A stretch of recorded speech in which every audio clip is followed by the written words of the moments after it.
Attention please. యమ tasty pakodi కూర. కోడి కాని కోడి పకోడీ, దాంతో కూర ఈజీ, యమ టేస్టీ. పకోడీకి ఇలా సాటి లేదు, పోటీ లేదు అని ముచ్చటపడేవాళ్ళు, లొట్టలు వేసేవారు చాలామందే తారసపడుతూ ఉంటారు. దాని రుచి అటువంటిది, వశీకరణ శక్తి అంతటిది. మహాసహస్రావధాని శ్రీ గరికపాటి నరసింహారావు ఏమన్నారు? సందె వేళలందు సావాసగాళ్లతో కవితతో పకోడి కలిపి తినుమా అనలేదు. తెలుగు తల్లి దాల్చు తెల్లతెల్ల చీరపై పైడి పువ్వులు ఈ పకోడి గుళ్ళు అని సాగర ఘోష కవి అన్నారు కదా. ఆకాశం మబ్బు పట్టి వాతావరణం చల్లగా మనసుకు ఇంపుగా ఉన్న వేళ వేడివేడి పకోడీల ఆరగింపు రుచులెరిగిన నాలుకకు మహాగొప్ప అదృష్టం కాక మరేమిటి. పకోడీ స్థానం, ప్రాముఖ్యం అల్పాహారానికే, మామూలు సాధారణ టిఫిన్కే పరిమితం కాదు. నిజానికి నేనిప్పుడు చెప్పబోతున్నది యథాతథంగా చేస్తే మహారుచికరమైన పకోడీ కూరను మీ అతిథులకు తక్కువ టైంలోనే అందించవచ్చు.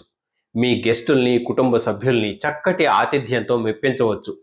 పకోడీల తయారీ ఎలాగో మీకు వేరే చెప్పనక్కర్లేదనుకుంటాను. Very simple recipe. సన్నగా తరిగిన ఉల్లిపాయ ముక్కలు, చీరిన పచ్చిమిర్చి, కొత్తిమీర, కరివేపాకు, వాము, ఉప్పు, ధనియాల పొడి, కారం బాగా కలపండి. శనగపిండి, కొద్దిగా బియ్యపిండి వేసి కొంచెం నూనె జోడించండి. బాగా కలిపి పకోడీలు వేసుకోవడమే. నోరు ఊరించే పకోడీలు ఇట్టే రెడీ అవుతాయి. మన మెయిన్ రెసిపీ వేరే ఉంది. వెడల్పాటి గిన్నెలో కొంచెం ఆయిల్ పోసి సన్నగా తరిగిన ఉల్లిపాయ ముక్కలు, పచ్చిమిర్చి ముక్కలు, జీలకర్ర వేసి వేయించండి. అందులోనే టొమాటో ముక్కలు వేసి కాసేపు మగ్గనివ్వండి. కరివేపాకు 2 రెబ్బలు తుంపి వేయండి. అల్లం వెల్లుల్లి పేస్టు, కారం, పసుపు, ఉప్పు, ధనియాల పొడి జోడించండి.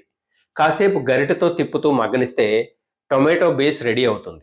అలా తయారైన గ్రేవీలో పకోడీలు వేయండి. మెత్తటి పకోడీలు, గట్టి పకోడీలు, ఉల్లి పకోడీలు ఏవైనా సరే. 1/2 కిలో టొమాటోలకు గిన్నెడు పకోడీలు సరిపోతాయి. పకోడీలను కట్ చేసి వేస్తే ముక్కలకు మసాలా, గ్రేవీ బాగా అంటుతాయి. కొద్దిగా నీరు పోసి ఉడికించండి. గట్టి పకోడీలు ఉపయోగించి అవి మగ్గలేదనిపిస్తే కుక్కర్లోకి మార్చి విజిల్ పెట్టి 2 కూతలు రానివ్వండి. అంతే. వంకాయ పకోడీ, క్యాబేజీ పకోడీ వీటిని ఉపయోగించి కూర చేయాలన్నా సరే ఇదే రెసిపీ. అన్నంలో కలుపుకొని తినడానికి, అనుకోకుండా వచ్చిన అతిథుల్ని ఆశ్చర్యపరచడానికి ఈ పకోడీ కూర పెర్ఫెక్ట్. ఇక్కడ ఒక టిప్ గుర్తుంచుకోండి. ఏ రకం పకోడీతోనైనా సరే కూర చేయాలనుకున్నప్పుడు ఈ కాంబినేషన్ గుర్తుపెట్టుకోండి. పకోడీలు వేసే ముందు శనగపిండిలో కొంచెం వరిపిండితో పాటు పచ్చిమిర్చి తరుగు, అల్లం ముక్కలు, కొద్దిగా మీగడ వేసి కలుపుకుంటే పకోడీ కూర చాలా బాగా వస్తుంది. అలా తయారయ్యే పకోడీ కూర అద్భుతమైన రుచిని, ఘుమఘుమల్ని మీ అతిథులు ఎప్పటికీ మర్చిపోలేరు. గుర్తొచ్చినప్పుడల్లా లొట్టలు వేయక మానరు. మరో అంశంతో మళ్ళీ మీ ముందుకు వస్తాను. This is Balu Ekkaladevara signing off. నమస్తే.